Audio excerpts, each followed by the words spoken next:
For whatever reason, I ran into several people within these last couple of days, people that are around my life in one capacity or another. And when I ran into these individuals, both of them explained to me, based upon their experience in the military, how it changed them.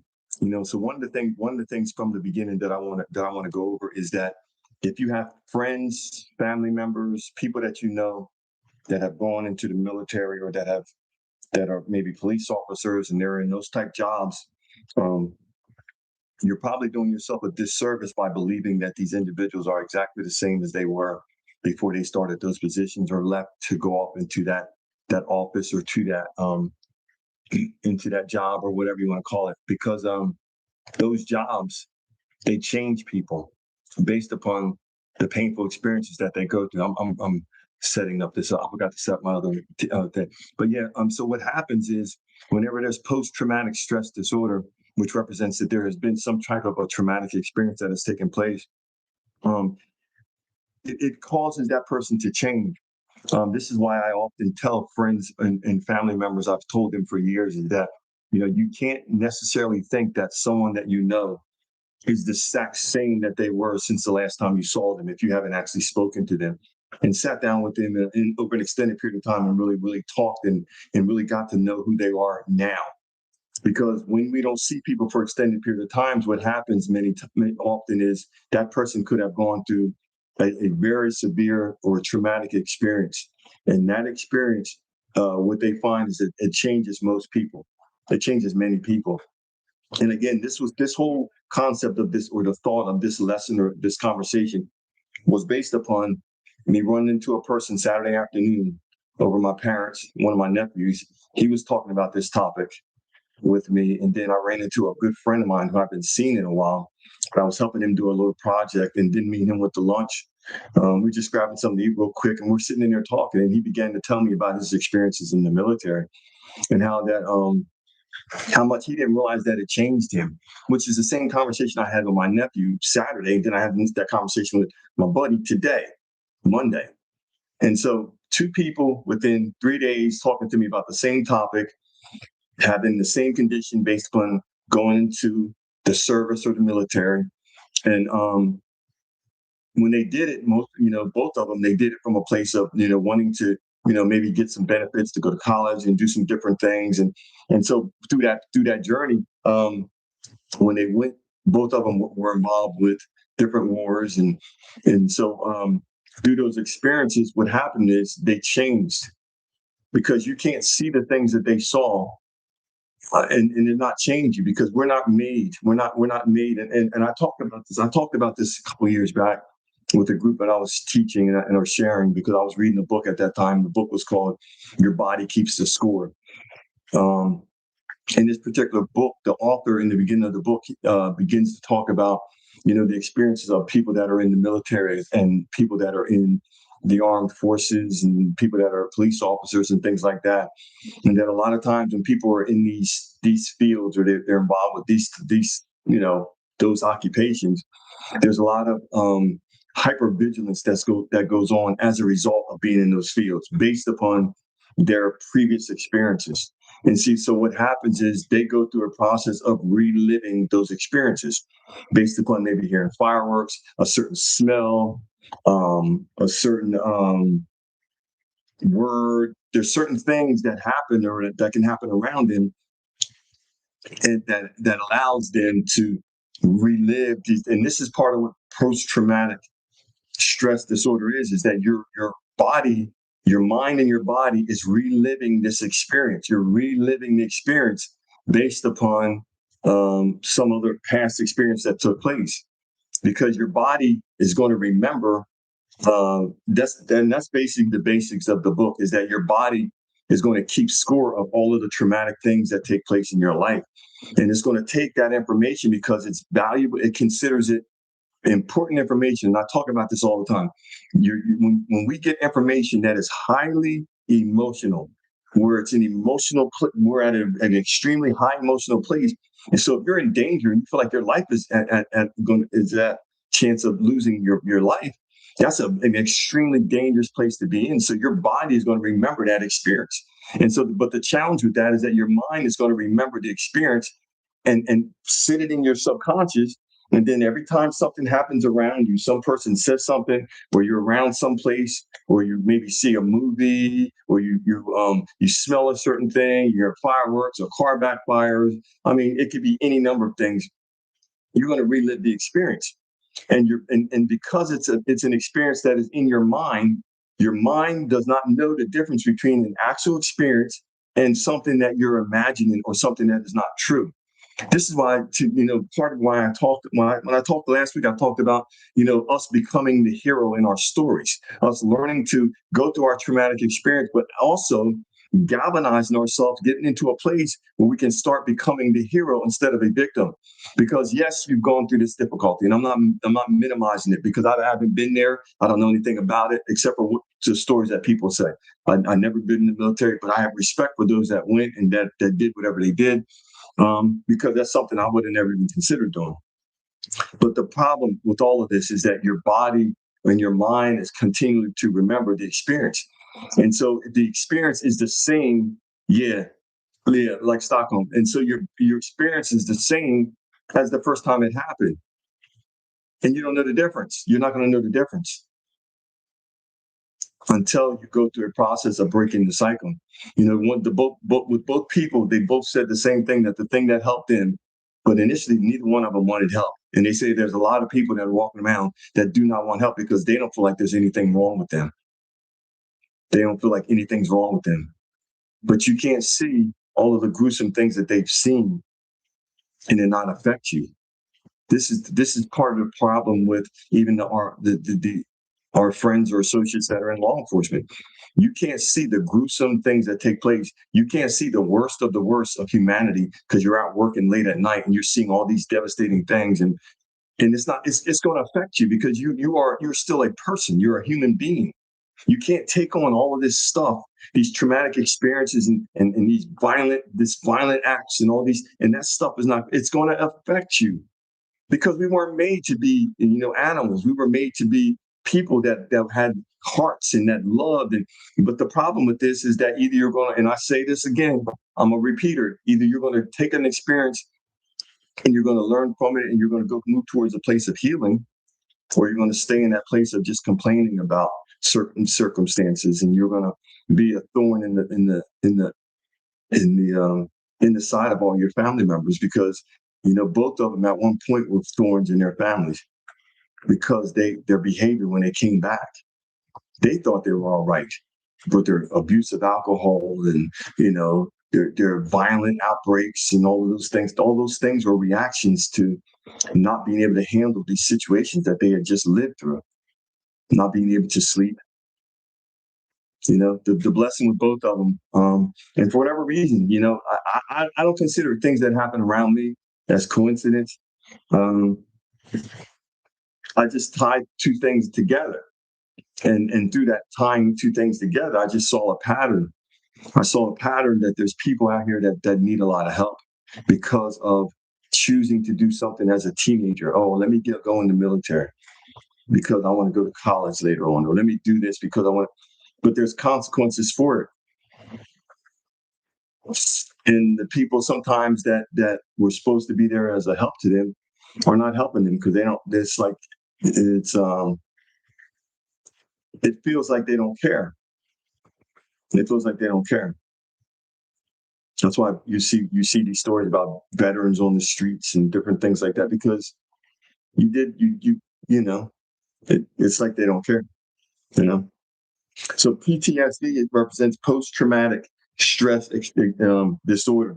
And again, it's based upon traumatic experiences. Have you gone through traumatic experiences? Because it's just not war. It could be you're in a relationship, and you find out about betrayals in that relationship, whether it's financial or infidelity or whatever else it is. That's still going to be traumatic to you because it's going to affect you. It's going to affect your heart. You're going to have a broken heart. Your nervous system is going to be jacked up, and that's one of the problems with individuals that's in this PTSD, is that they are in a constant state of constant state of fight. They're not fight or flight. They're fight. High alert. Hypervigilance. They're always on the radar or on the lookout for danger because that's what they're expecting. They're expecting danger at any. But think about that. If you're expecting something, what do you think is going to manifest? You're going to manifest danger.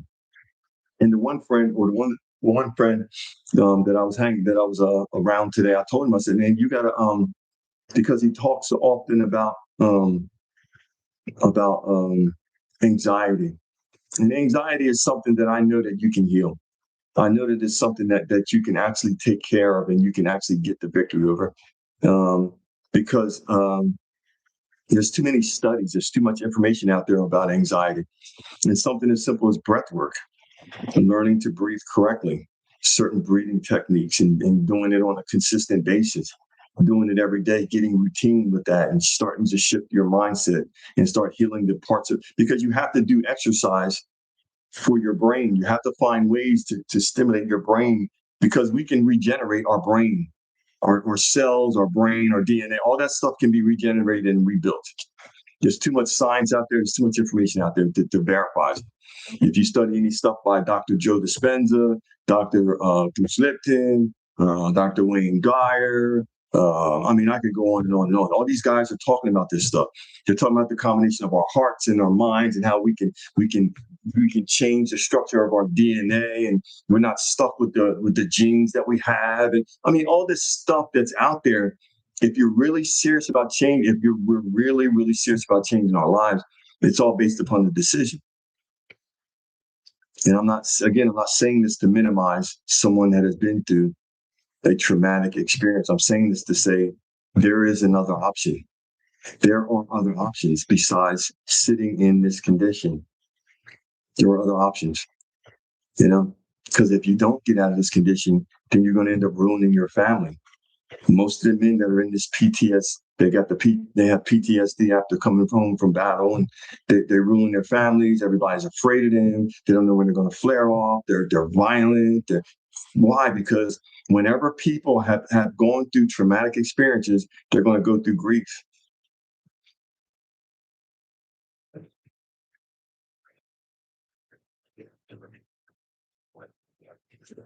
Guilt. They're going to go through a lot of different things. Anger is just an outward show that there's something down inside of them that needs to be resolved. All of the anger, all of the anger for what? Because they're in a constant state of fight. Because they do not feel safe. They do not feel safe at all. Imagine that you're on duty, and so while you're awake all day long, you got to watch your back at every single moment. And even when you're asleep, you got to watch your back at every single moment because you don't know when something's going to happen. And it's one thing I told my buddy, my friend, I said, one thing that I think that most Americans don't really understand. I think in terms of other people. When I don't just think in terms of me and where I'm at. And so as I think in terms of other people in other people in other countries have had war on their back doors. These countries over there, Iran, Iraq, and so on and so forth, they've had war in their countries. And not just people in the military were affected, civilians were affected. People lost children, wives, and dismembered, and just all kinds of devastating things have happened to people all over the world because we live where we live. Many times because of where we live, and we've only had maybe 9/11, and we've had Pearl Harbor, basically the attacks on this country. Many times, people that are part of the country we can't really relate to violence against us or violence around us that close, but other people in other countries can. So their mindset is different about war. And only reason I'm talking about this is because of the results of war. And I'm talking about the results of the young men and the young women that have been a part of it. That when they come back, the thing and the biggest mistake that most people make is that they think that, oh, Johnny's back and let's have a party, let's have a barbecue and all this is cool. Let's have a couple of drinks. But Johnny is not the same guy. Johnny's not the same guy. Johnny might have taken so many lives and he's not going to ever be able to talk about that. Because if you take someone's life, that changes you. But Johnny was put in a position where he didn't have a choice. to hear stories about, one squad went through this, I guess it's called a safety net. And as they went through there was a bunch of all these kids standing in the road and all these, and they end up stopping to trying to tell them, yo, get out the road. And when they did that, they got ambushed. So then all of the platoons from that day forward, they stopped. If the kid was standing in the road, a woman or anybody else standing in the road, and they're trying to, they would not stop for them. That's all I'm going to say. So imagine the guilt of knowing that you just were partakers of something like that. Because you're driving.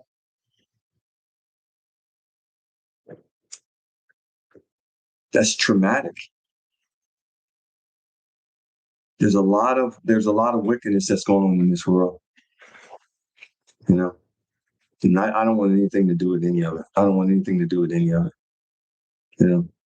Because I know that I was placed here to try to help people that have been in devastating experiences. That's why I am a relationship trauma coach.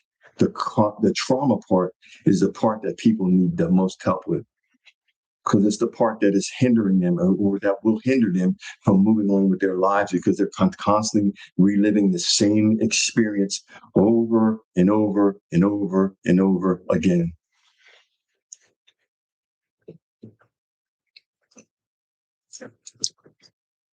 And because it's emotional, and because your subconscious is registering that it's important, nothing's going to change. It's just going to be reinforced. Every time you get triggered and you relive it, it's getting reinforced in your brain or in your mind as this is an important experience. And it's something I teach, and I was teaching them. I said that there's simple things that you can start doing.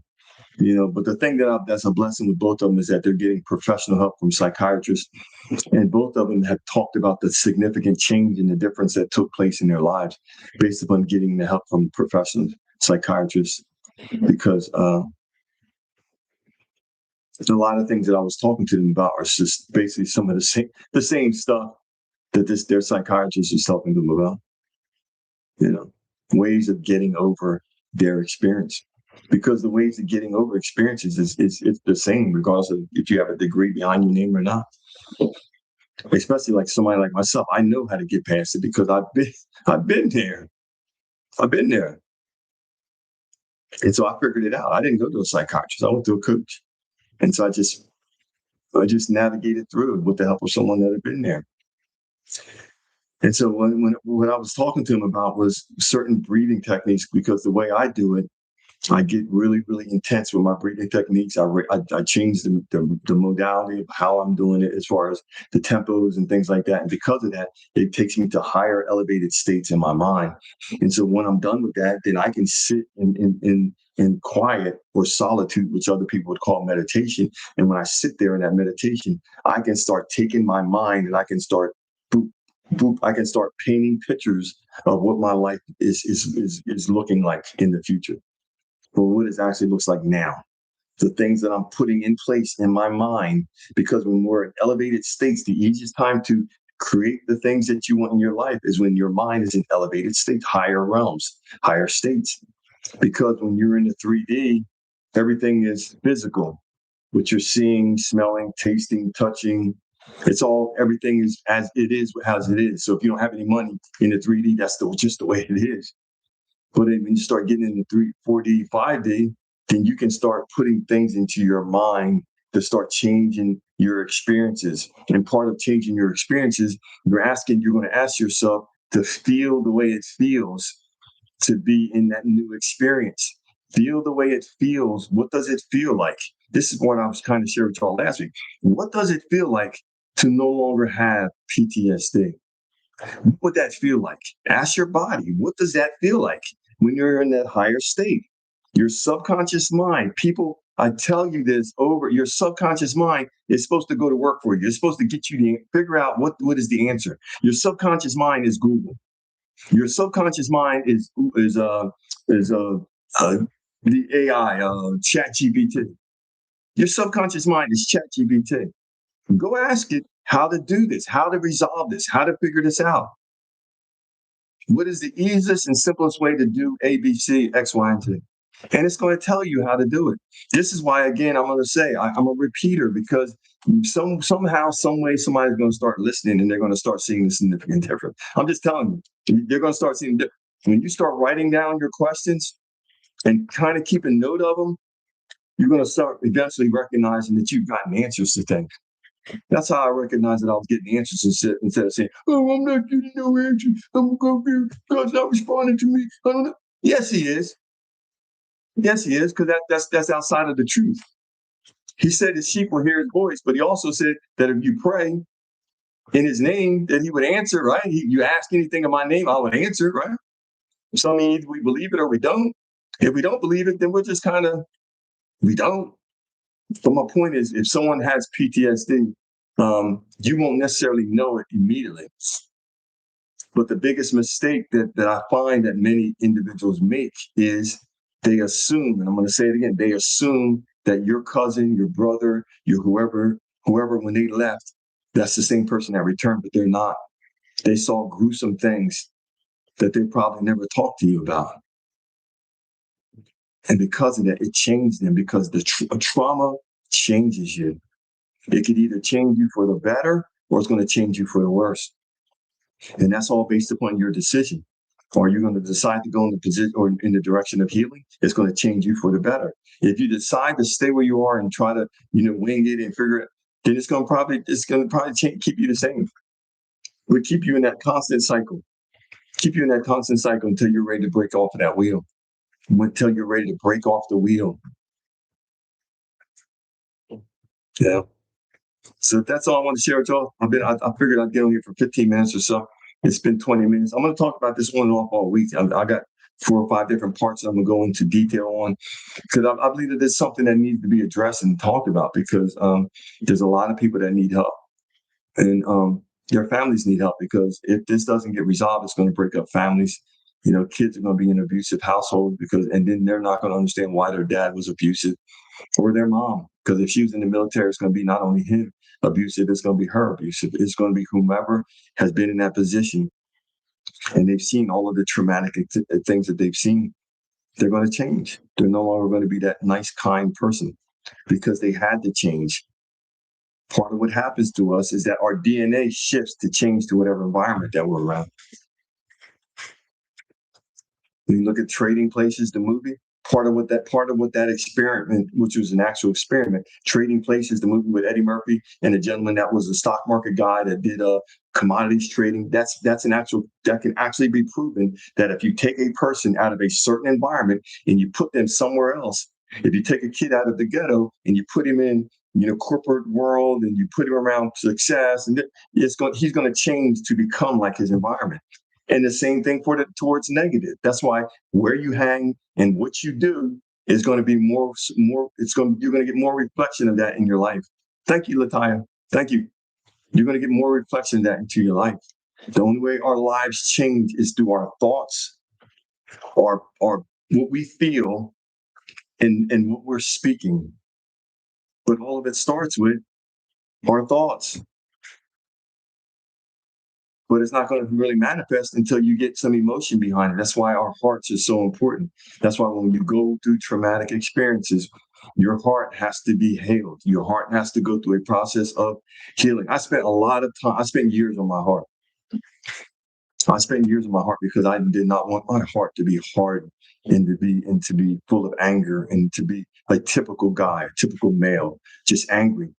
Because people that are angry generally are people that are hurt or damaged. They have traumas that have happened, and they have grief that was introduced into their lives, but have not dealt with the grief. And so because it was not dealt with, they fall and they get stuck in the stage of grief, which I talk about in my book in chapter 7, I believe it's 7 or 8, the stages of grief and how you go through them. And, I talk about my story and grief and how I learned about it and understand it. And by to do my own process, I was able to understand that in order for your life to change, you truly change, you have to allow yourself to move past the grief.